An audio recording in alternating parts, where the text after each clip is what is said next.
जीवित पुत्रिका व्रत कथा।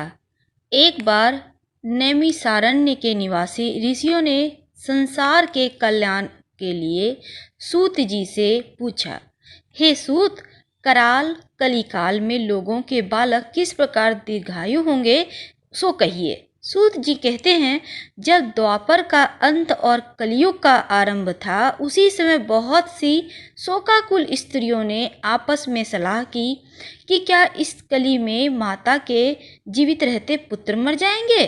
जब वे आपस में कुछ निर्णय नहीं कर सकी, तब गौतम जी के पास पूछने के लिए गईं। जब उनके पास पहुंची तो उस समय गौतम जी आनंद के साथ बैठे थे। उनके सामने जाकर उन्होंने मस्तक झुकाकर प्रणाम किया और तदंतर स्त्रियों ने पूछा, हे प्रभु, इस कलयुग में लोगों के पुत्र किस प्रकार जीवित रहेंगे, इसके लिए कोई व्रत या तप हो तो कृपा करके बताइए। इस तरह उनकी बात सुनकर गौतम जी कहते हैं, आपसे मैं वही बात कहूँगा जो मैंने पहले से सुन रखी है। गौतम जी ने कहा, जब महाभारत युद्ध का अंत हो गया और द्रोण पुत्र अश्वत्थामा के द्वारा अपने बेटों को मरा देखकर सब पांडव बड़े दुखी हुए, तो पुत्र के शोक से व्याकुल होकर द्रौपदी अपनी सखियों के साथ ब्राह्मण श्रेष्ठ धौम्य के पास गई और उसने धौम्य से कहा, हे विपेंद्र, कौन सा उपाय करने से बच्चे दीर्घायु हो सकते हैं, कृपा करके और बताइए, ठीक ठीक कहिए। धौम्य बोले, सतयुग में सत्य वचन बोलने वाला, सत्याचरण करने वाला समदर्शी जिमुतवाहन नामक एक राजा था।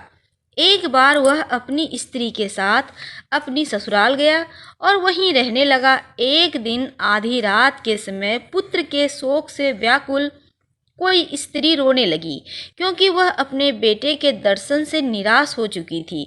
उसका पुत्र मर चुका था। वह रोती हुई कहती थी, हाय, मुझ बूढ़ी माँ के सामने मेरा बेटा मरा जा रहा है। और उसका रुदन सुनकर राजा जिमुतवाहन का तो मानो हृदय विदीर्ण हो गया।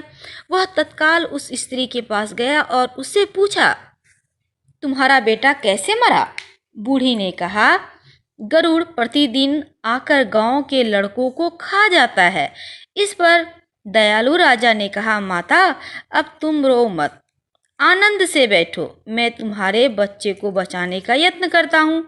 ऐसा कहकर राजा उस स्थान पर गया जहाँ गरुड़ आकर प्रतिदिन मांस खाया करता था। उसी समय गरुड़ भी उस पर टूट पड़ा और राजा के शरीर का मांस खाने लगा। जब अतिशय तेजस्वी गरुड़ ने राजा का बायां अंग खा लिया तो झटपट राजा ने दाहिना अंग फेर कर गरुड़ के सामने कर दिया। यह देखकर गरुड़ जी ने कहा, देव योनियों में तुम कौन हो? तुम मनुष्य तो नहीं जान पड़ते। अच्छा, अपना जन्म और कुल कहो।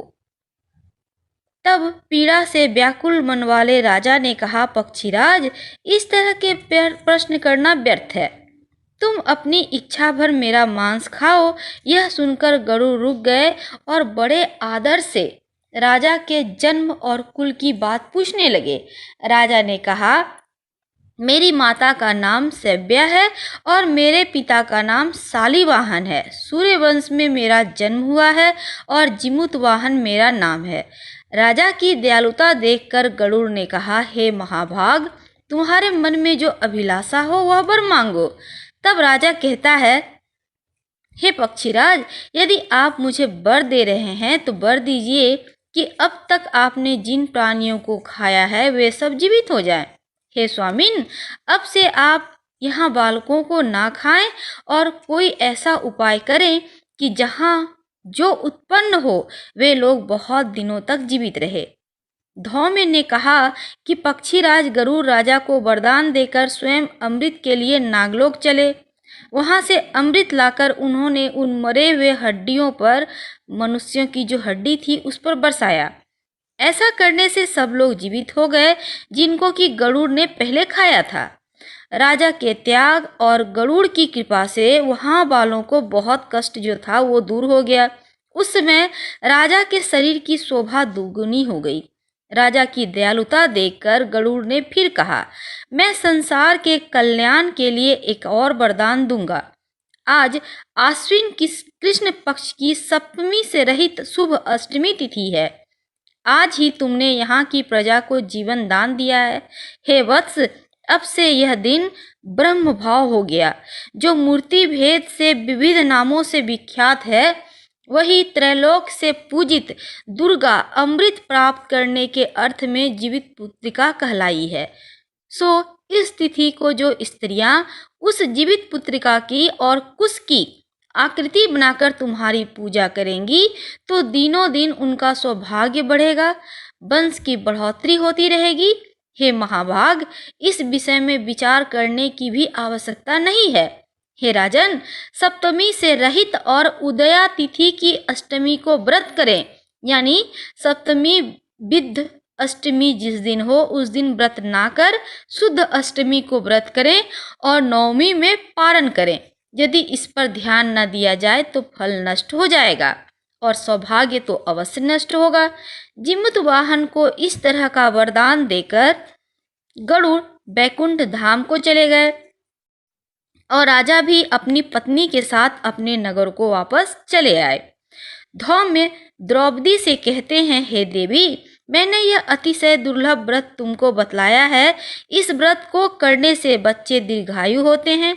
हे देवी, तुम भी पूर्वोक्त विधि से यह व्रत करो और दुर्गा जी का पूजन करो, तो तुम्हें अभिलाषित फल प्राप्त होगा। मुनिराज धौम्य की बात सुनकर द्रौपदी के हृदय में एक प्रकार का कौतूहल उत्पन्न हुआ और पूर्ववासियों की स्त्री को बुलाकर उनके साथ यह उत्तम व्रत किया। गौतम ने कहा, यह व्रत और इसके प्रभाव को किसी एक चिल्ली ने सुन लिया और अपनी सखी सियारिन को बताया। इसके बाद पीपल की वृक्ष की शाखा पर बैठकर उस चिल्ली ने उस वृक्ष के खोते में बैठकर सियारिन को भी ने भी व्रत किया। फिर वही चिल्ली किसी उत्तम ब्राह्मण के मुंह से कथा सुनाई और पीपल के खोते में बैठी रही। अपनी सखी को सुनाया कथा। सियारिन ने आधी कथा सुनी थी कि उसे भूख लग गई और उसी समय वह सबसे भरे हुए श्मशान में पहुंची। वहां उसने इच्छा भर मांस का भोजन किया और चिल्ली बिना कुछ खाए पिए रह गई और सवेरा हो गया। सवेरे वह गौशाला में गई, वहां उन्होंने गाय का दूध पिया। इस तरह नवमी को उसने पारण किया। कुछ दिनों बाद वे दोनों मर गई। अयोध्या में किसी धनी व्यापारी के यहाँ जन्मी। संयोग से उन दोनों का जन्म एक ही घर में हुआ, जिसमें सियारिन बड़ी थी और चिल्ली छोटी थी। वे दोनों सभी शुभ लक्षणों से युक्त थी, इसलिए बड़ी लड़की काशीराज के और छोटी उनके मंत्री के साथ अग्नि के सामने विधि पूर्वक ब्याही गई। पूर्व जन्म के कर्म फल से वह मृगनयनी रानी हुई। जिस किसी भी संतान को उत्पन्न करती वह मर जाती और पूर्व जन्म की बातों को स्मरण करने वाली मंत्री की पत्नी ने अष्टवसुओं के सदृश तेजस्वी 8 बेटे उत्पन्न किए और सभी जीवित रह गए। अपनी बहन के पुत्रों को जीवित देखकर ईर्ष्यावश राजपत्नी ने अपने स्वामी से कहा कि यदि तुम मुझे जीवित रखना चाहते हो तो इस मंत्री के सभी पुत्रों को उस जगह भेज दो जहां मेरे बेटे गए हैं, अर्थात इन्हें मार डालो। यह सुनकर राजा ने उस मंत्री के पुत्रों को मारने के लिए कई प्रकार के उद्योग किए, पर मंत्री पत्नी ने जीवित पुत्रिका के पुण्य बल से बचा लिया। एक दिन राजा ने अपने आदमियों से उन पुत्रों का सिर कटवाकर पिटारी में रखवाया और वह पिटारी उसकी माता मंत्री पत्नी के पास भेज दिया, किंतु वे 8 सिर बेशकीमती जवाहरात हो गए और भले चंगे वे 8 लड़के अपने माता के पास वापस चले आए। उनको जीवित देखकर राजपत्नी को बड़ा विस्मय हुआ। अंत में वह मंत्री की पत्नी के पास आई और उसने पूछा, बहन, तुमने कौन सा ऐसा पुण्य किया है जिससे बार बार मारे जाने पर भी तुम्हारे बेटे नहीं मरते? इस पर मंत्री की पत्नी ने कहा, पूर्व जन्म में मैं चिल्ली थी, तुम सियारिन, दोनों ने व्रत किया था।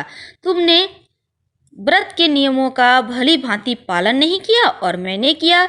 इसी दोष से हे बहन तुम्हारे बेटे नहीं जीते हैं। ओ राजरानी, अब भी तुम उस जीवित पुत्री का व्रत को करो तो तुम्हारे बेटे दीर्घायु होंगे। मैं तुमसे सच सच कह रही हूँ। उनके कथानुसार रानी ने व्रत किया, तभी से उसके कई बेटे सुंदर और दीर्घायु होकर बड़े बड़े राजा हुए। सूत जी कहते हैं कि इस प्रकार का आनंद देने वाला मैंने यह दिव्य व्रत बतलाया। स्त्रियां चिरंजीवी संतान चाहती हो तो विधि पूर्वक यह व्रत करे। हर हर महादेव।